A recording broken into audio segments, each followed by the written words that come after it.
Welcome to Educlick your online study partner. Good morning दोस्तों, आपका बहुत बहुत स्वागत है आपके अपने यूट्यूब चैनल एजुक्लिक में। तो सब लोग कैसे हो? सब लोग बढ़िया हो ना? तो मैं उम्मीद करता हूं कि आप लोग बहुत अच्छे होंगे, स्वस्थ होंगे एवं मस्त होंगे। ठीक है, तो हम पढ़ रहे थे उत्सर्जन तंत्र। तो मैंने उत्सर्जन तंत्र के बारे में कल आपको बताया था और इसके साथ ही उत्सर्जन तंत्र में जो अंग आते हैं उनके बारे में भी बताया था। ठीक है, और हमारे शरीर में जो अपशिष्ट पदार्थ का निर्माण होता है और इन्हीं अपशिष्ट पदार्थों को उत्सर्जन क्रिया के द्वारा शरीर से बाहर निकाला जाता है। तो इन अपशिष्ट पदार्थों के बारे में मैंने आपको बताया था कौन कौन से अपशिष्ट पदार्थ होते हैं। अमोनिया, यूरिया, यूरिक अम्ल और इसी के साथ एक और होती है कार्बन डाइऑक्साइड। तो कार्बन डाइऑक्साइड का उत्सर्जन तो किया जाता है फेफड़ों के द्वारा और अमोनिया, यूरिया और यूरिक अम्ल का जो उत्सर्जन होता है वो किया जाता है उत्सर्जन तंत्र के द्वारा। ठीक है, और फिर हमने पढ़े थे उत्सर्जन तंत्र के कौन कौन से अंग होते हैं। तो मैंने आपको बताया था दो वृक्क होते हैं यानी कि दो किडनी होती हैं, दो मूत्रवाहिनी होती हैं यानी कि दो यूरेटर्स होती हैं। ठीक है, एक मूत्राशय यानी कि यूरिन ब्लैडर एवं एक मूत्रमार्ग होता है जिसको इंग्लिश में बोलते हैं यूरेथ्रा। ठीक है, तो इसके बारे में मैंने आपको बता दिया था और कल मैंने वृक्क भी पढ़ाना स्टार्ट कर दिया यानी कि किडनी के बारे में भी मैंने आपको बहुत बताया था। ठीक है, लेकिन मैंने कल ये भी बताया था कि मैं वापस से कल की क्लास में पढ़ाऊंगा।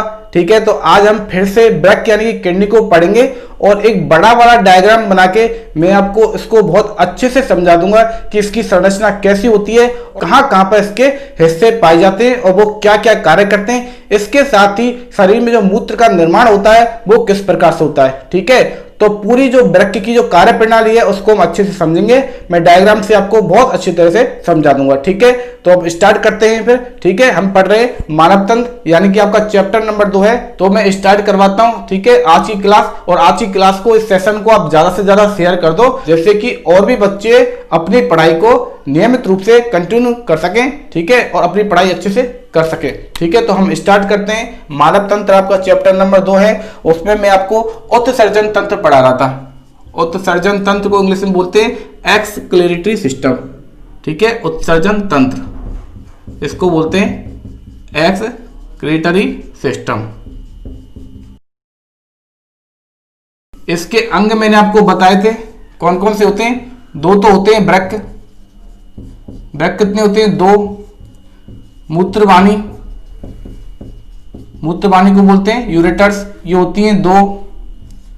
एक होता है मूत्राशय यानी कि यूरिन ब्लैडर, ये होता है एक। और इसके साथ ही एक होता है मूत्रमार्ग, इसको बोलते हैं यूरेथ्रा, और ये होता है एक। ठीक है, तो ये होते हैं जो उत्सर्जन तंत्र होता है उसके पार्ट होते हैं। तो इसमें हम वृक्क को पढ़ने वाले हैं। ठीक है, क्योंकि जो वृक्क होता है वो तरल अपशिष्ट का करीब 70 से 80% जो भाग का क्या करता है, उत्सर्जन करता है। ठीक है, तो ये मैं मिटा देता हूं। तो हम शुरुआत करते हैं वृक्क से। वृक्क मैंने बताया था वृक्क को बोलते हैं हम गुर्दा भी बोलते हैं। ठीक है, और इंग्लिश में इसको बोलते हैं किडनी, आप सब लोग जानते हैं। ठीक है, तो यह क्या कार्य करता है? जो वृक्क होता है वो हमारा प्रमुख उत्सर्जन अंग होता है। ठीक है, मैंने कल भी लिखवाया था, फिर भी देख लीजिए आप। ये क्या है? प्रमुख उत्सर्जन अंग है। ठीक है, और इसके साथ ही यह है जो तरल अपशिष्ट होता है, तरल अपशिष्ट। ठीक है, तरल अपशिष्ट यानी कि तरल अपशिष्ट का ये 85% भाग होता है, उसका क्या करता है? उत्सर्जन करता है।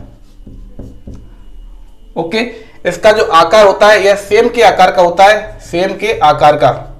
सेम बोलते हैं बीन को, यानी कि जो राजमा दाल होती है उसके आकार जैसा होता है। ठीक है, और इसके साथ ही ये होता है गहरे लाल रंग का, लाल भूरे रंग का। ठीक है, गहरे लाल रंग का होता है। ओके, समझ में आ गया। और यह कहां स्थित होता है? यह आमाशय के नीचे होता है, आमाशय के नीचे। एवं जो रीढ़ की हड्डी होती है, रीढ़ की हड्डी यानी कि स्पाइनल कोड, इसको बोलते हैं कशेरुक दंड। रीढ़ की हड्डी के दाएं एवं बाईं तरफ क्या पाए जाते हैं? दोनों वृक्क पाए जाते हैं। ठीक है, तो ये आमाशय के नीचे, और ये किसकी साइड में होता है? ये पीठ की साइड में होता है यानी कि पीठ की तरफ, मैंने कल बताया था। ठीक है, और डायग्राम भी बताया था मैंने कि ये पीठ की तरफ होता है और ये आमाशय के नीचे एवं रीढ़ की हड्डी के दाएं एवं बाईं तरफ पाए जाते हैं। ठीक है, ये संख्या में कितने होते हैं? ये संख्या में 2 होते हैं। और इसके साथ ही प्रत्येक वृक्क होता है, इसके साथ ही जो प्रत्येक वृक्क होता है वो कई लाख क्या होती है? उत्सर्जन इकाइयों से मिलकर बना होता है। किनसे?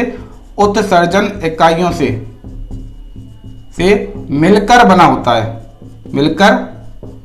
होता है। और ये जो उत्सर्जन इकाइयां होती हैं ये कहलाती है वृक्काणु। क्या कहलाती है? वृक्काणु। और वृक्काणु को अंग्रेजी में बोलते हैं नेफ्रॉन।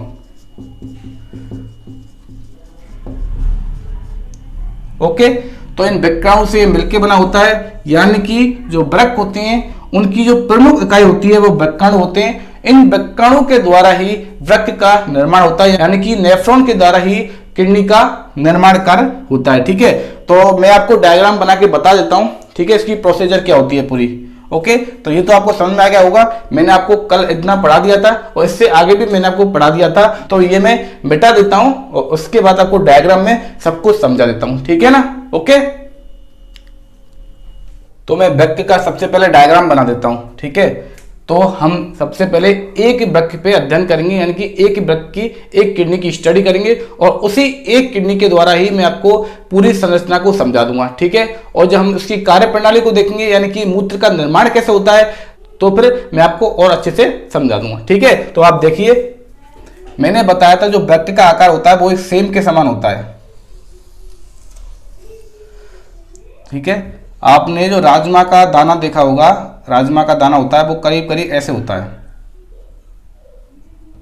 वो करीब करीब ऐसे होता है। ठीक है, तो ये क्या हो गया? वृक्क हो गया। इसकी आकृति कैसी होती है? सेम आकार, सेम की आकार का। ठीक है, और ये वृक्क होता है वो कई लाख उत्सर्जन इकाइयों से मिलकर बना होता है, जिनका नाम क्या होता है? नेफ्रॉन, यानी कि वृक्काणु।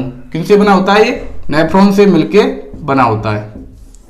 ठीक है, और ये नेफ्रॉन होते हैं लगभग 10 लाख की संख्या में एक वृक्क के अंदर पाए जाते हैं, जो एक पिरामिड नुमा संरचना में गुच्छों के रूप में रहते हैं। ठीक है, तो मैं वो बना देता हूं। जैसे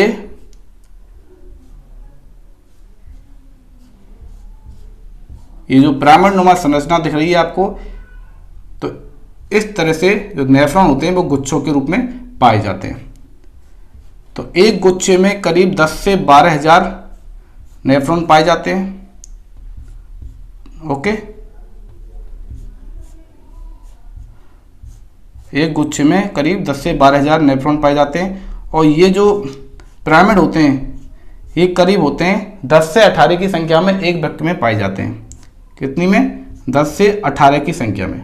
ठीक है, तो ये जो अंदर वाला भाग दिख रहा है, ये पिरामिड नुमा जो संरचना दिख रही है, इसके अंदर ही नेफ्रॉन पाए जाते हैं और इन नेफ्रॉन के द्वारा ही पूरे वृक्क का निर्माण होता है। ठीक है, तो वृक्क के 2 भाग होते हैं, यहां लिख देता हूं। वृक्क के 2 भाग होते हैं। ठीक है, इसका जो बाहरी भाग होता है वो कहलाता है बाहरी बलकुट। क्या कहलाता है? बाहरी बलकुट, जिसको इंग्लिश में बोलते हैं कॉर्टेक्स। ठीक है, और जो उसका भीतरी भाग कहलाता है वो कहलाता है भीतरी मध्यांश। क्या कहलाता है? भीतरी मध्यांश। इसको इंग्लिश में बोलते हैं मेडुला। क्या बोलते हैं? मेडुला। ठीक है, तो जो ये बाहरी वाला भाग होता है, ये वाला जो बाहरी भाग है जो आपको दिखाई दे रहा है, ये वाला जो बाहरी भाग है, ये वाला बाहरी भाग। ठीक है, तो ये तो होता है भीतरी मध्यांश। क्या होता है? भीतरी मध्यांश, यानी कि ये होता है कॉर्टेक्स। समझ में आ गया? और जो ये अंदर वाला भाग होता है जिसमें पिरामिड नुमा संरचना पाई जाती है, ये जो भाग होता है इसका जो आधा पार्ट आता है वो तो कॉर्टेक्स के अंदर आता है, और इसका जो आधा पार्ट तो आता है कॉर्टेक्स के अंदर, और इसका जो आधा पार्ट आता है बाकी का बचा हुआ वो किसके अंदर आता है? मेडुला के अंतर्गत आता है। तो ये जो संरचना पाई जाती है, पिरामिड नुमा संरचना जो पाई जाती है, ये किसके अंदर आती है? ये आती है भीतरी मध्यांश के अंदर। भीतरी मध्यांश, इसको बोलते हैं, इसे बोलते हैं मेडुला। ठीक है, तो वृक्क के 2 भाग होते हैं, एक तो होता है कॉर्टेक्स, एक होता है मेडुला होता है। कॉर्टेक्स वाला जो भाग होता है वो बाहर की सतह पर रहता है। ठीक है, और जो भीतरी वाला भाग रहता है वो कहलाता है मेडुला कहलाता है। समझ में आ गया? कॉर्टेक्स वाला जो भाग होता है, यानी कि जो बाहरी जो बलकुट होता है, इसमें दानेदार संरचना पाई जाती है। इसमें क्या पाई जाती है? यहाँ पर दानेदार संरचना है, दानेदार संरचना पाई जाती है। ओके। और जो ये मेडुला होता है, यानी कि जो नेफ्रॉन्स का गुच्छा होता है, इसमें सीधी सीधी संरचना पाई जाती है। कैसी कैसी? सीधी सीधी। तो ये ऐसे होता है, इसमें सीधी सीधी संरचना पाई जाती है। बाहरी वाले भाग में यानी कि कॉर्टेक्स में दानेदार संरचनाएं पाई जाती हैं, क्योंकि इसमें बहुत सारी जो वाहिकाएं होती हैं, बहुत सारी जो तंत्रिकाएं होती हैं, उनके क्या है? गुच्छे पाए जाते हैं। ओके, आ गया समझ? ठीक है। और जो हमारे वृक्क होते हैं, ये क्या कार्य करते हैं? वृक्कों का कार्य होता है, यानी कि किडनी का जो वर्क होता है, किडनी का कार्य होता है, यह ब्लड का फिल्ट्रेशन का काम करती है, यानी कि ब्लड को शुद्ध करने का कार्य करती है। ठीक है। किडनी होती है, क्या करती है? ब्लड को छानने का यानी कि फिल्टर करने का कार्य करती है। तो किडनी के अंदर जो फिल्टर करने का कार्य किया जाता है, वो नेफ्रॉन्स के द्वारा किया जाता है। किनके द्वारा? नेफ्रॉन्स के द्वारा किया जाता है। जो किडनी की क्या होती है? एक यूनिट होती है, वो इकाई होती है। ठीक है। तो किडनी के अंदर जो ब्लड को फिल्टर करने का यानी कि छानने का कार्य किया जाता है, इसको हिंदी में बोलते हैं निस्पंदन करना। तो ये निस्पंदन का जो कार्य किया जाता है, वो नेफ्रॉन्स के द्वारा ही किया जाता है। तो नेफ्रॉन्स इन पैकेटों में यानी कि इन प्राणों में उपस्थित होते हैं। ठीक है। तो जितना भी कार्य जो ब्लड आएगा, ठीक है, वो इनके अंदर ही आएगा और इनके द्वारा ही जो ब्लड का क्या होगा? फिल्ट्रेशन होगा, यानी कि ब्लड को निस्पंदित किया जाएगा, यानी कि छाना जाएगा और इनके द्वारा ही ब्लड को वापस हार्ट में पहुंचा दिया जाएगा। अब इनके अंदर कौन कौन सी संरचना पाई जाती हैं, अब उनके बारे में देखते हैं। तो हम आगे पढ़ते हैं नेफ्रॉन्स के बारे में। नेफ्रॉन्स, ठीक है। तो ये नेफ्रॉन क्या होते हैं? ये उत्सर्जन इकाई होती हैं। उत्सर्जन इकाई किसकी? वृक्क की। यानी कि वृक्क का निर्माण होता है, वो कई लाख नेफ्रॉन से बनकर बना होता है। तो एक वृक्क में करीब करीब कितने नेफ्रॉन्स होते हैं? करीब करीब होते हैं 10 लाख। ठीक है। तो एक वृक्क में कम से कम 10 लाख नेफ्रॉन्स पाए जाते हैं। इन नेफ्रॉन्स को 2 भागों में बांटा गया है। कितने भागों में? 2 भागों में बांटा गया है। ठीक है। पहला भाग कहलाता है बोमेन संपुट, दिख रहा है ना? पहला भाग कहलाता है बोमेन संपुट, इसको इंग्लिश में बोलते हैं बोमेन कैप्सूल। बोमेन्स इसका नाम इसलिए रखा गया क्योंकि बोमेन नामक एक वैज्ञानिक के द्वारा इसकी खोज की गई थी। ठीक है। तो बोमेन्स कैप्सूल। और इसका दूसरा भाग होता है, वो होती हैं वृक्क नलिकाएं। वृक्क नलिका, इनको हम बोल सकते हैं रीनल ट्यूब्स। ठीक है।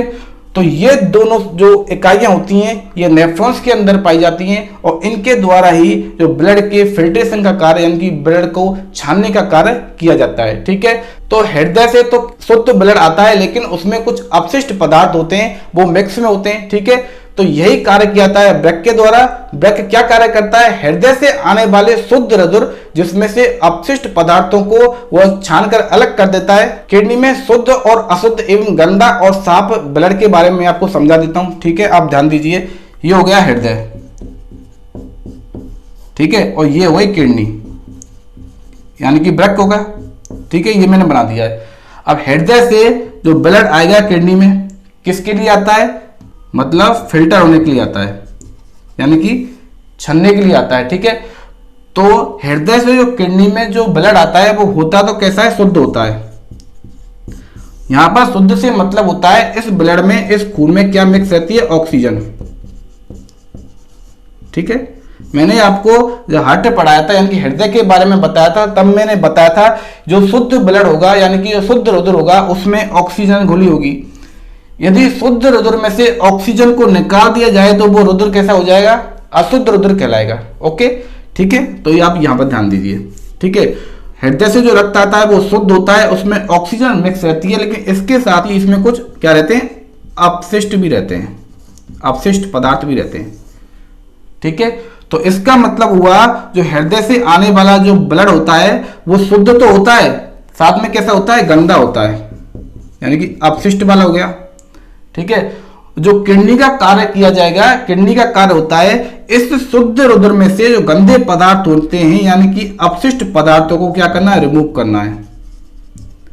और रिमूव कार्य किया जाएगा किसके द्वारा? वो किया जाएगा फिल्टर करके। ठीक है। जैसे कि जो आरओ होता है, ठीक है, आरओ होता है सबके घर में जो वाटर प्योरीफायर लगा रहता है, उसका कार्य क्या होता है। ठीक है, जैसे कि ये प्योरीफायर लग रहा है, ठीक है, तो प्योरीफायर में क्या होता है, एक साइड से पानी आता है, ठीक है, तो इसमें क्या है, इसमें एक अंदर फिल्टर होता है। प्योरीफायर के अंदर क्या होता है, फिल्टर होता है, उसमें बहुत बारीक बारीक पट्टियां होती हैं, बहुत बारीक बारीक, उसमें महीन महीन छिद्र होते हैं। ठीक है, तो उसमें से जब पानी निकलता है तो पानी की जो अशुद्धियां होती हैं वो उसके अंदर ही रह जाती हैं। जो इसके बाहर कैसा पानी निकलता है, इसके बाहर साफ पानी निकलता है। ठीक है, इसके बाद साफ पानी निकलता है और साफ पानी को दूसरी नलका के द्वारा बाहर निकाल दिया जाता है। ठीक है, तो इस आरओ यानी कि जो प्योरीफायर होता है, इस प्योरीफायर का जो काम होता है वो होता है कि वाटर का क्या करना, फिल्टर करना। तो ये प्योरीफायर के द्वारा जो वाटर होता है उसका क्या कर दिया जाता है, फिल्टर कर दिया जाता है। इसी तरह से जो किडनियां होती हैं वो क्या करती है, प्योरीफायर का कार्य करती है, यानी कि फिल्टर करने का कार्य करती हैं। ठीक है, वो ब्लड को छानने का कार्य करती हैं। तो हृदय से जो किडनी में ब्लड आता है वो आता तो शुद्ध है, उसमें क्या है, ऑक्सीजन मिक्स रहती है, इसके साथ ही उसमें गंदा अपशिष्ट भी मिक्स रहता है जिसको हटाना जरूरी होता है, और किडनी के द्वारा उस अपशिष्ट को हटा दिया जाता है। ठीक है, उस अपशिष्ट को ब्लड में से हटा दिया जाता है और किडनी क्या करती है, इस ब्लड में से जो ऑक्सीजन होती है उसको क्या कर लेती है, अवशोषित कर लेती है, अपने काम में ले लेती है। तो किडनी से जो वापस ब्लड जाएगा हृदय में, किडनी से जो वापस ब्लड जाएगा हृदय में, वो कैसा होगा तो साफ होगा ना, क्योंकि इसने छान दिया ब्लड को, अपशिष्ट पदार्थों को हटा दिया, तो ब्लड तो होगा साफ। लेकिन जो ब्लड गया है इसने ऑक्सीजन को तो क्या कर लिया, अवशोषित कर लिया, यानी कि ऑक्सीजन है वो काम में आ गई। ठीक है, तो इस जो खून में अब ऑक्सीजन नहीं है ना, यानी कि यह बी ऑक्सीजनित रुधिर है। ठीक है, इसमें ऑक्सीजन नहीं है, तो जिस रुधिर में ऑक्सीजन नहीं पाई जाती है वो कैसा होता है, अशुद्ध होता है। वो कैसा होता है, अशुद्ध होता है। तो जो किडनी में से हृदय में जो रक्त जाता है वो साफ तो होता है, लेकिन इसके साथ अशुद्ध होता है क्योंकि इसमें ऑक्सीजन नहीं पाई जाती है। तो ये कैसा होता है, बी ऑक्सीजनित, बी ऑक्सीजनित। तो आपको बिल्कुल कंफ्यूज नहीं होना है। ठीक है, आपकी बुक में जो लैंग्वेज दे रखी है उससे आप बिल्कुल कंफ्यूज हो सकते हो, लेकिन मैंने आपको अच्छे से समझा दिया है कि शुद्ध रुधिर और अशुद्ध रुधिर का मतलब क्या होता है। शुद्ध रुधिर का मतलब होता है जिसमें ऑक्सीजन मिक्स रहती है, ठीक है, और अशुद्ध रुधिर का मतलब होता है जिसमें ऑक्सीजन नहीं रहती है। समझ में आ गया। तो शुद्ध रुधिर में अपशिष्ट हो सकते हैं, ठीक है, और अशुद्ध रुधिर में भी अपशिष्ट हो सकते हैं, लेकिन किडनी से जो हृदय में जो अशुद्ध रुधिर जाता है उसमें अपशिष्ट नहीं होते हैं। समझ में आ गया ना। और हृदय से जो किडनी में जो ब्लड आता है साफ होने के लिए उसमें क्या रहते हैं, अपशिष्ट होते हैं। उन्हीं अपशिष्ट का इसमें से क्या उत्सर्जन कर दिया जाता है, यानी कि उनको बाहर निकाल दिया जाता है। इसीलिए इस वृक्क को क्या बोलते हैं, उत्सर्जन तंत्र का प्रमुख अंग कहा जाता है। समझ में आ गया। जो मूत्र का निर्माण होता है वो तरल अपशिष्ट से होता है, और ये तरल अपशिष्ट को किडनी होती हैं वो शरीर से बाहर निकालने का कार्य करती हैं। तो आपको समझ में आ गया होगा, ठीक है ना। तो वापस अपन अपने पॉइंट पे पहुंचते हैं। मैं पढ़ा रहा था आपको, नेफ्रॉन के बारे में बता रहा था। इसके दो भाग होते हैं, एक तो होता है बोमेन संपुट और दूसरा होता है ब्रैक नलिकाएं, ठीक है। तो बोमेन संपुट के द्वारा ही ब्लड का क्या किया जाता है, फिल्ट्रेशन किया जाता है, यानी कि निस्पंदन किया जाता है, ठीक है। और ब्रैक नलिका के द्वारा जो मूत्र है उसको क्या है, रिजर्व में रखा जाता है, यानी कि संग्रहित करने का कार्य किया जाता है। समझ में आ गया ना। तो ये तो होते हैं नेफ्रॉन के भाग होते हैं। अब इसके साथ ही मैंने आपको बताया था कि नेफ्रॉन किन में पाया जाता है। नेफ्रॉन इन पिरामिड नुमा संरचनाओं में पाया जाता है, जो किसके अंदर होती हैं, जो मेडुला यानी कि भीतरी मध्यांश के अंदर आती हैं, ठीक है। इन्हीं नेफ्रॉन्स के द्वारा ब्लड को छाना जाएगा, और छानने के बाद जो तरल अपशिष्ट बचेगा, ठीक है, उस तरल अपशिष्ट को यहां पर क्या कर दिया जाएगा, इन वाहिनियों के द्वारा इकट्ठा कर दिया जाएगा, ठीक है। तो इस तरह से जो ये संरचना बनती है, ये बीच में एक खांचा बनता है, ठीक है, एक संरचना बनती है। ये कीपनुमा संरचना होती है। कैसी, कीपनुमा। ये कीपनुमा संरचना होती है, ठीक है। इस कीपनुमा संरचना को कहा जाता है वृक्कीय श्रोणि, वृक्कीय श्रोणि, ठीक है, जिसको हम इंग्लिश में बोलते हैं पेल्विस। क्या बोलते हैं, पेल्विस, ठीक है। तो ये वाली जो संरचना होती है ये पेल्विस कहलाती है, यानी कि वृक्कीय श्रोणि कहलाती है। इसका कार्य होता है मूत्र को इकट्ठा करना। क्या कार्य होता है, इसका कार्य होता है मूत्र को इकट्ठा करना, इकट्ठा करना, ठीक है। आ गया समझ। तो इसका कार्य होता है मूत्र को इकट्ठा करना। अब मूत्र को यहाँ पर इकट्ठा कर लिया गया है, लेकिन इसको शरीर से बाहर कैसे निकालेंगे, तो यहाँ पर एक खांचा नुमा संरचना पाई जाती है। इस खांचे नुमा संरचना को नाम देते हैं हाइलम। क्या बोलते हैं? हाइलम। तो इस खांचा नुमा संरचना में ही जो मूत्र वाहिनी होती हैं वो प्रवेश करती हैं, यानी कि इसी से जो मूत्र वाहिनी होती हैं वो जुड़ी रहती हैं। इसी के साथ ही जो रक्त वाहिनियां भी होती हैं, यानी कि जो हृदय यहां पर होगा, ठीक है, हृदय होता है, उसकी स्थिति मैंने आपको बताई थी। जो किडनी होती है, किडनियों के ऊपर तो पाया जाएगा ना हृदय, क्योंकि जो हृदय होता है वो दोनों फेफड़ों के बीच में पाया जाता है, और फेफड़ों के नीचे होता है डायफ्राम, और डायफ्राम के नीचे होता है यकृत यानी कि लीवर, और लीवर के नीचे ही ये वृक्क पाए जाते हैं। ठीक है, लीवर, आमाशय, इनके नीचे ही ये वृक्क पाए जाते हैं। ये पीठ की तरफ होते हैं। ये रीढ़ की हड्डी के दोनों साइड में पाए जाते हैं, एक लेफ्ट साइड में, एक राइट साइड में। समझ में आ गया ना? ठीक है, तो इसी हाइलम में जो मूत्र वाहिनियां जुड़ी रहती हैं, इसी के साथ जो हृदय से जो ब्लड आता है उसकी जो वाहिनियां होती हैं, रक्त वाहिनियां होती हैं, वो भी इसी हाइलम से जुड़ी रहती हैं। ठीक है, और जो किडनी से जो वापस हृदय में जो साफ उधर जाएगा, उसकी जो वाहिनियां होती हैं वो भी इसी के साथ जुड़ी रहती हैं। ठीक है, आपको दिख रहा है ना? तो मैं साइड से आपको ये मिटा देता हूं, ठीक है, तो आपको समझ में आ जाएगा और अच्छे से दिख जाएगा। ओके, तो मैंने आपको इसमें हाइलम बता दिया है। ठीक है, हाइलम होता है, हाइलम के द्वारा ही जो मूत्र वाहिनियां होती हैं और जो रक्त वाहिनियां होती हैं और तंत्रिकाएं होती हैं वो इसमें से क्या प्रवेश करती हैं। ठीक है, ओके। अब जैसे यहाँ पर क्या हृदय है, ठीक है, छोटा सा बना के बता रहा हूँ। ये हृदय हो गया, और हृदय से ये वाली रक्त वाहिनी जुड़ गई, और एक ये वाली रक्त वाहिनी जुड़ गई। ठीक है, तो एक रक्त वाहिनी होती है वो तो क्या है, ब्लड को लेके आएगी किसमें, किडनी में यानी कि वृक्क में, और दूसरी रक्त वाहिनी होती है वो साफ ब्लड को लेके जाएगी किसमें, हृदय में। समझ में आ गया? और ये दो रक्त वाहिनी इसलिए हैं क्योंकि यहाँ पर भी क्या है, एक दूसरी किडनी होती है, दूसरा वृक्क होता है, क्योंकि ये जोड़ी में पाए जाते हैं। ठीक है, और ये वाली जो नली होती है ये कहलाती है मूत्र वाहिनी, यानी कि दो वृक्क होते हैं और इनकी मूत्र वाहिनी भी अलग अलग होती है। ठीक है, ये हुई मूत्र वाहिनी। तो मैंने आपको हाइलम पढ़ा दिया है, और नेफ्रॉन जो उत्सर्जन इकाई है। ठीक है, अब इसके बारे में देखते हैं। इसमें मैंने आपको दो संरचनाएं बताई, एक तो होता है बोमेन कैप्सूल यानी कि बोमेन संपुट, ठीक है, और दूसरा होता है वृक्क नलिकाएं, वृक्क नलिका। ठीक है, जो रीनल ट्यूब्स होती है। अब बोमेन संपुट क्या होता है इसके बारे में हम देखते हैं। ठीक है, तो मैं आपको ये मिटा देता हूं और यहाँ पे बताता हूं बोमेन संपुट के बारे में।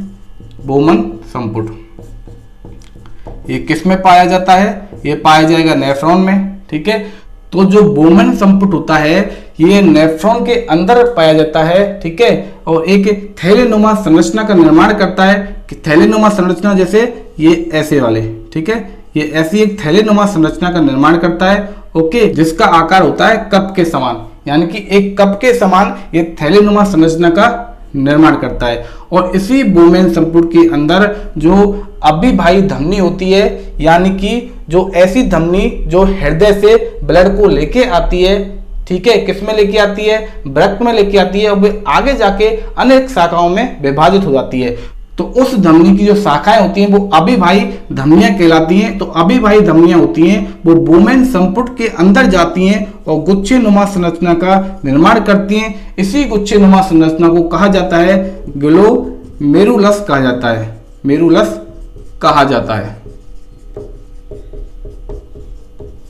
ठीक है, तो जो बोमेन संपुट होता है ये नेफ्रॉन्स के अंदर पाया जाता है, और इसमें एक जो धमनी होती है वो ब्लड को लेके आती है। ठीक है, और एक सरा होती है वो ब्लड को लेके जाती है हृदय की ओर। ठीक है, तो ये वाली जो लेके आती है ये अंदर जाके गुच्छेनुमा संरचना का निर्माण करती है जो ग्लोमेरुलस कहा जाता है। इस ग्लोमेरुलस का एक सरा तो जो रक्त लेके आने वाली धमनी से जुड़ा होता है। ठीक है, वो कैसा रक्त लेके आती है, वो गंदा रक्त लेके आती है। ओके, ठीक है, और इसका जो दूसरा सरा होता है वो वापस हृदय की ओर रक्त को लेके जाने वाली सरा से जुड़ा होता है। तो इसका जो दूसरा सरा होता है वो वापस यहां से जुड़ गया। ठीक है, यानी कि एक तो गंदा रक्त लेके आएगी और दूसरी साफ रक्त को लेके जाएगी। ठीक है, और इन दोनों रक्त वाहिनियों को जो जोड़ने का कार्य करता है वो करता है ग्लोमेरुलस। ठीक है, समझ में आ गया ना। तो ये तो होता है बोमन संपुट। और जो बोमन संपुट होता है, बोमन संपुट की जो पीछे का हिस्सा रहता है, इस पीछे के हिस्से में एक नलिका जुड़ी रहती है। ठीक है, बोमन संपुट के पीछे के हिस्से में एक नलिका जुड़ी रहती है, उसी नलिका को ही वृक्क नलिका कहा जाता है। वृक्क नलिका कहा जाता है, यानी कि रीनल ट्यूब कहा जाता है, रीनल ट्यूब। ठीक है, ये जो बोमन संपुट होता है, ये एक कप, एक थैलीनुमा संरचना होती है, जिसके पीछे के भाग में एक वृक्क नलिका जुड़ी रहती है, और यह वृक्क नलिका होती है, इसी नलिका में मूत्र को स्टोर किया जाता है, यानी कि ठहराया जाता है। मूत्र यहाँ पे संग्रहित होता है। ठीक है, और बाकी के जो कुछ अपशिष्ट होते हैं, जिनमें पोषक तत्व भी होते हैं, उनको यहाँ पे अवशोषित कर लिया जाता है। ठीक है, तो ये एक संरचना बनाती है, ये ऐसे ऐसे करके जाती है। ठीक है, ओके। इसका जो दूसरा सिरा होता है, इस वृक्क नलिका का एक सिरा तो जुड़ा रहता है किससे, बोमन संपुट से, और इसका जो दूसरा सिरा होता है, ये दूसरा सिरा, ठीक है, इसका दूसरा सिरा एक बड़ी वाली नलिका से जुड़ा रहता है, जिसमें मूत्र को क्या किया जाता है, मूत्र को स्टोर किया जाता है, यानी कि संग्रहित किया जाता है। मूत्र को संग्रहित किया जाता है। ठीक है, ये वाली जो ट्यूब होती है जिसमें मूत्र को संग्रहित किया जाता है, ये वाली ट्यूब ही यहाँ पर पेल्विस में आकर खुलती है।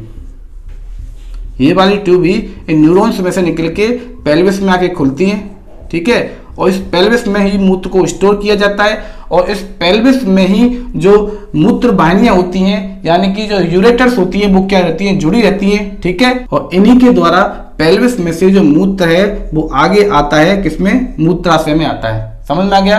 तो ये तो एक कार्य प्रणाली का हिस्सा हो गया, और हमने बोमन संपुट पढ़ लिया। ठीक है, और बोमन संपुट में ये क्या होती है, ये पीछे जुड़ी रहती है वृक्क नलिका, और वृक्क नलिका का जो ये वाला भाग होता है, वृक्क नलिका होती है, वो बीच में से एक हेयर पिन नुमा संरचना का निर्माण करती है। आपको दिख रही है ना पिन, ये पिन नुमा संरचना का निर्माण करती है। इसको बोलते हैं हैनिले का लूप। क्या बोलते हैं, हैनिले का लूप। इसको हैनिले का लूप कहा जाता है। इसका एक भाग तो बोमन संपुट से जुड़ा होता है, और दूसरा भाग होता है ये मूत्र को संग्रहित करने वाली नलिका से जुड़ा होता है, और यह नलिका आगे जाके किसमें खुलती है, पेल्विस में खुलती है, और पेल्विस से मूत्रवाहिनी जुड़ी होती है, जो आगे किसमें जुड़ी रहती है, मूत्राशय में जुड़ी रहती है। तो ये तो हो गया बोमन संपुट, और ये हो गई वृक्क नलिका। तो नेफ्रॉन के दोनों भाग हो गए कंप्लीट। ठीक है, तो ये पूरी वृक्क की संरचना होती है, जो मैंने आपको बता दिया है। ठीक है, समझ में आ गया ना। वृक्क का कार्य होता है ब्लड को छानना, यानी कि उसका निष्पादन करना। अब इसके बाद मैं एक बार आपको ये बता देता हूं कि मूत्र का निर्माण कैसे होता है। किसका, मूत्र का निर्माण। क्योंकि हमारी किडनी में जो ब्लड आता है, तो किडनी होती है वो एक मिनट में लगभग 1 लीटर ब्लड को क्या कर देती है, छान देती है। यानी कि ये 1 मिनट में करीब 1000 से 1200 ml, 1 मिनट में करीब 1000 से 1200 ml को क्या कर देती है, निस्पंदित कर देती है, यानी इसका फिल्टर कर देती है। ठीक है, तो इसके फिल्टर होने पर, यानी कि जो 1 मिनट में किडनी में जो ब्लड आया, वो जैसे 1 लीटर ब्लड आया, ठीक है, तो 1 लीटर ब्लड में से जो हृदय की तरफ जो वापस जो ब्लड जाएगा, जैसे 700 ml ब्लड गया, ठीक है, मान लो 1 लीटर ब्लड आया, यानी कि 1000 ml हो गया। ठीक है, गया कितना, 700 ml वापस चला गया, तो वापस चला गया, तो बचे कितने, 300 ml। तो 300 ml ये होता है लिक्विड बेस्ड होता है, और इसी लिक्विड बेस्ड का मूत्र में कन्वर्ट कर दिया जाता है, क्योंकि इसमें क्या रहता है, यूरिया वगैरह रहता है। ठीक है, तो यूरिया को मूत्र के साथ मिला दिया जाता है। ठीक है, इसमें जल की मात्रा पाई जाती है, और इस मूत्र को कहां पहुंचा दिया जाता है, मूत्राशय में पहुंचा दिया जाता है। समझ में आ गया। तो एक बार इसकी कार्य प्रणाली मैं आपको अच्छे से बता देता हूं कि ये कैसे मूत्राशय में पहुंचता है, कि होता क्या है। जो हृदय से ब्लड आता है वो किस में आएगा, किडनी में आएगा। ठीक है, तो हृदय से आने वाले ब्लड को किडनी में लाने के लिए कौन सी धमनी लाती है, ये लाती है महाधमनी। इसका नाम होता है महाधमनी। ठीक है, इसको बोलते हैं आयोटा, मैंने कल बताया था आपको। ठीक है, तो ये महाधमनी लेके आती है। ओके, तो महाधमनी होती है वो आगे किडनी में जाके कई अविवाही धमनियों में बट जाती है। किन में? अविवाही धमनियों में, अविवाही धमनियां। तो इनको इंग्लिश में बोलते हैं अफेरेंट, क्या बोलते हैं? Afferent artery. ठीक है, अविवाही धमनियों में बट जाती हैं और ये अविवाही धमनियां होती हैं वो नेफ्रॉन के बोमन संपुट में, अविवाही धमनी यहां से आती है, ब्लड लेके आ रही है, ठीक है, गंदा ब्लड है, ये नेफ्रॉन के बोमन संपुट में जो ग्लोमेरुलस होता है, ठीक है, इसमें पहुंच जाती हैं। तो ये नेफ्रॉन का जो पार्ट होता है ये क्या करता है? ये ब्लड को छानने का कार्य करता है, ठीक है, और ब्लड को छानने के बाद ये जो बाकी का जो साफ ब्लड होता है उसको महाशिरा के द्वारा, किसके द्वारा? महाशिरा, इसका नाम होता है वीना कैवा, वीना केवा। तो ये वीना केवा के द्वारा वापस किसमें पहुंचा दिया जाता है? हार्ट में पहुंचा दिया जाता है। ठीक है, तो गंदा ब्लड आ गया और साफ ब्लड है वो हार्ट में पहुंच गया, तो जो बच गया वो क्या रहता है? अपशिष्ट रह गया, अपशिष्ट। तो इस अपशिष्ट को कहां पे रखा जाता है? इस अपशिष्ट को बोमन संपुट के अंदर ही रखा जाता है, ठीक है, और इस अपशिष्ट में से जो बहुत सारे अपशोषक पदार्थ होते हैं जैसे कि विटामिन होती हैं, ठीक है, इसके साथ ही ग्लूकोज होता है, एमिनो अम्ल होते हैं, और इनको क्या कर लिया जाता है? इनको अपशोषित करने की जरूरत होती है। तो यहाँ से जो ये अपशिष्ट पदार्थ बचता है, जो छानने के बाद बचता है, कि जो निस्पंदन वाला जो पदार्थ होता है वो वृक्क नलिका में आता है। किसमें आता है? वृक्क नलिका में आके रुक जाता है, और वृक्क नलिका की जो दीवार होती हैं उनमें विशेष प्रकार की कोशिका उपकला पाई जाती हैं। वो क्या कार्य करती हैं? वो इसमें से जो पोषक तत्व होते हैं, आवश्यक पोषक तत्व होते हैं, उनका अवशोषण कर लिया जाता है। कम से कम 99% जो पोषक तत्व होते हैं आवश्यक, उनका अवशोषण कर लिया जाता है, ठीक है, और बाकी का जो तरल अपशिष्ट बचता है, तरल अपशिष्ट, क्योंकि अपशिष्ट के अंदर पोषक तत्व होते हैं और साथ में क्या पाया जाता है? इसमें पाया जाता है यूरिया, ठीक है। तो ये यूरिया को तो अवशोषित करती नहीं है, बाकी के पोषक तत्वों का अवशोषण कर लेंगी, और यूरिया के साथ जो तरल पदार्थ रह जाता है उसको मिक्स कर दिया जाता है, ठीक है, और वही मूत्र का निर्माण होता है, और ये इसको वापस किस में पहुंचा दिया जाता है? इस ट्यूब में पहुंचा दिया जाता है जहां पर इसको स्टोर किया जाता है, ठीक है। तो ये तो हो गया नेफ्रॉन वाला पार्ट। और नेफ्रॉन में, इन नेफ्रॉन के अंदर ही किसमें कितने नेफ्रॉन होते हैं? करीब 10 लाख नेफ्रॉन होते हैं। तो 10 लाख नेफ्रॉन होते हैं, उन नेफ्रॉन में प्रत्येक में यही सीक्वेंस चलता है, यानी कि प्रत्येक नेफ्रॉन इसी तरह का कार्य करता है। और नेफ्रॉन्स की जो ये वाली जो संग्रहित करने वाली मूत्र को संग्रहित करने वाली जो ट्यूब होती है, ठीक है, जो संग्रहित करने वाली ट्यूब होती है वो पेल्विस में आकर मिलती है, और पेल्विस से हाइलम वाले पार्ट में मूत्र वाहिनियां, ठीक है, पेल्विस से हाइलम वाले पार्ट में मूत्र वाहिनियां जुड़ी रहती हैं, ठीक है। तो मैं आपको यहाँ पे बता देता हूं, ये हो गए वृक्क, दिख रहा है ना, ठीक है, ये वाला हो गया पेल्विस वाला पार्ट हो गया, इसमें भी ये वाला पेल्विस वाला पार्ट हो गया, और यहां पर क्या हो गए? यहां पर नेफ्रॉन हो गए, नेफ्रॉन पिरामिड के रूप में रहते हैं, ठीक है, और ये हो गया हाइलम। तो हाइलम वाले पार्ट से क्या जुड़ी रहती हैं? ये मूत्रवाहिनी जुड़ी रहती हैं, ठीक है। तो मूत्र को पेल्विस में इकट्ठा कर लिया गया है, नेफ्रॉन के द्वारा सब कुछ कार्य कर लिया गया है, मूत्र का निर्माण हो गया है, पेल्विस में मूत्र आ गया है, पेल्विस से मूत्र होता है वो आगे इन यूरेटर्स के द्वारा, यानी कि मूत्र वाहिनियों के द्वारा, किनके द्वारा? मूत्र वाहिनियां, इन मूत्र वाहिनियों के द्वारा इसमें पहुंचा दिया जाएगा, किसमें? मूत्राशय में, यानी यूरिन ब्लैडर में पहुंचा दिया जाएगा, ये हुआ मूत्राशय, ठीक है। तो मूत्राशय में मूत्र के इकट्ठा होने के साथ साथ ये मूत्राशय क्या होता है? फैलता जाता है, क्या होता है? फैलता जाता है, ठीक है। और ये कब तक फैलेगा? जब तक कि इसमें पर्याप्त मात्रा में मूत्र होता है वो संग्रहित नहीं हो जाए, ठीक है। इसमें पर्याप्त मात्रा में मूत्र के संग्रहित होने के बाद जो केंद्रीय तंत्र का तंत्र होता है उससे मूत्राशय को संदेश पहुंचाया जाता है। तो ये मूत्राशय की जो पेशियां होती हैं वो सिकुड़ने एवं शीतलन का कार्य करती हैं, जिसके कारण जो मूत्र होता है वो मूत्र मार्ग से, यानी कि यूरेथ्रा से बाहर निकल जाता है। समझ आ गया? तो इस प्रकार से मूत्र का निर्माण होता है और हमारे शरीर के द्वारा मूत्र को उत्सर्जित कर दिया जाता है, ठीक है। और ये केंद्रीय तंत्रिका तंत्र की जो तंत्रिका होती है जो इस मूत्राशय को शीतलन एवं संकुच, यानी कि केंद्रीय तंत्रिका तंत्र का संदेश भेजने का कार्य करती है, वो तंत्रिका कहलाती है मूत्रण प्रतिवर्ती। क्या कहलाती है? मूत्रण प्रतिवर्ती।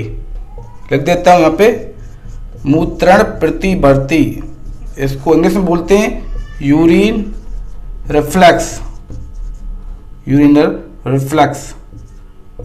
ठीक है, तो ये मूत्रण क्या होता है? मूत्र उत्सर्जित करने की जो क्रिया होती है वो मूत्रण कहलाती है, और यह क्रिया इस प्रतिवर्ती के द्वारा, इस तंत्रिका के द्वारा संपन्न कराई जाती है। जब केंद्रीय तंत्रिका तंत्र होता है वो आदेश देता है कि भाई मूत्र का उत्सर्जन कर दिया जाए, तो मूत्राशय की पेशियां होती हैं वो संकुचित एवं शिथिलन होने का कार्य करती हैं, जिसकी वजह से जो मूत्र होता है मूत्राशय से निकलता हुआ मूत्र मार्ग से बाहर हो जाता है। तो इस प्रकार से हमारे शरीर में मूत्र का निर्माण होता है। मूत्र का निर्माण होता है कहां पर है? ये होता है वृक्कों में मूत्र का निर्माण होता है, यानी कि किडनियां होती हैं वो मूत्र का निर्माण करती हैं। ठीक है, ब्लड का जो तरल अपशिष्ट बच जाता है जो किसी काम का नहीं रहता है, उसमें यूरिया भी मिक्स रहता है, उसको मूत्र वाहिनियों के द्वारा और मूत्राशय से बाहर निकाल दिया जाता है। तो ये तो पूरा हो गया वृक्क, और वृक्क के साथ ही इसकी मैंने कार्य प्रणाली है उसको आराम से मैंने समझा दिया है। ठीक है, और शायद मैं समझता हूं कि आपको अच्छे से समझ में आ गया होगा कि नेफ्रॉन के दो भाग होते हैं, बोमेन संपुट और ब्रैकनल का। ठीक है,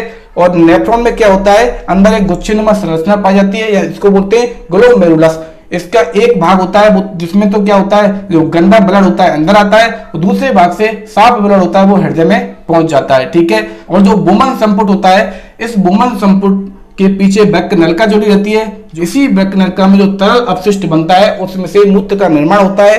ये आगे जाके जो मूत्र संग्रह नलिका होती है उसमें स्टोर हो जाता है, जो किस में खुलती है? जो पेल्विस वाले भाग में खुलती है। ठीक है, इसको बोलते हैं ब्रैकियल श्रोणि, और पेल्विस से निकल के पहुंच जाती है मूत्र वाहिनी के द्वारा मूत्राशय में। तो ये तो होती है पूरी ब्रैक की कार्य प्रणाली। तो ठीक है, आपको बहुत अच्छी तरह से समझ में आ गई होगी। ओके, तो मैंने इस क्लास में आपको समझाने पे ज्यादा ध्यान दिया है। ठीक है, मैंने जितना जरूरत थी उतना मैंने आपको लिखवा दिया है, बाकी आपको पीडीएफ के रूप में नोट्स मिल ही रहे हैं। तो इस क्लास के बाद आपको पीडीएफ मिल जाएगी। पीडीएफ के लिए आपको करना क्या है? डिस्क्रिप्शन बॉक्स में जाके पीडीएफ अवेलेबल के नीचे ब्लू कलर की जो लिंक होती है उस पर क्लिक करके आपको पीडीएफ को डाउनलोड करना है। ठीक है, उसमें पूरी डिटेल से मैंने अच्छी तरह से लिख दिया है। ठीक है, आप बुक से इतनी अच्छी तरह से नहीं समझ पाओगे क्योंकि बुक की जो लैंग्वेज है वो थोड़ी अलग है। तो ये आपको बिल्कुल अच्छे से समझ में आ गया होगा। तो आज हमने उत्सर्जन तंत्र है वो आज कंप्लीट कर लिया है। ठीक है, एक्सक्रीटरी सिस्टम को हमने पढ़ लिया है, और इसी के साथ ही मैं आपको एक इमेज दिखा देता हूँ बोमेन संपुट, और जिसमें ब्रैक नलिका मौजूद है।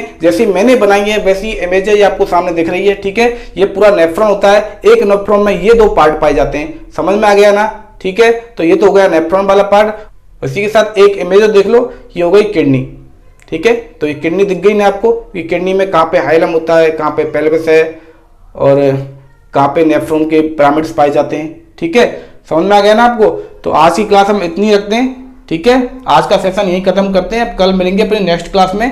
तब तक आप वीडियो को ज़्यादा से ज़्यादा लाइक कर दो, और जिन्होंने अभी तक चैनल सब्सक्राइब नहीं किया चैनल को सब्सक्राइब कर दो। साथ में बेल आइकन भी दबाना ना भूलना, क्योंकि बेल आइकन दबाने से होता है क्या है, जब भी लाइव क्लास नेक्स्ट जो लाइव क्लास होती है वो आती है उसका अपडेट नोटिफिकेशन है वो आपको मिल जाता है। ठीक है, और ज्यादा से ज्यादा वीडियो को शेयर करो ताकि और बच्चे भी चैनल के साथ जुड़ सके। ठीक है, तो मिलते हैं कल के नेक्स्ट क्लास में। तब तक आप हंसते रहिए, मुस्कुराते रहिए, और शानदार तरीके से घर बैठ के आराम से अपनी पढ़ाई को जारी रखें। ओके, मिलते हैं फिर कल की नेक्स्ट क्लास में।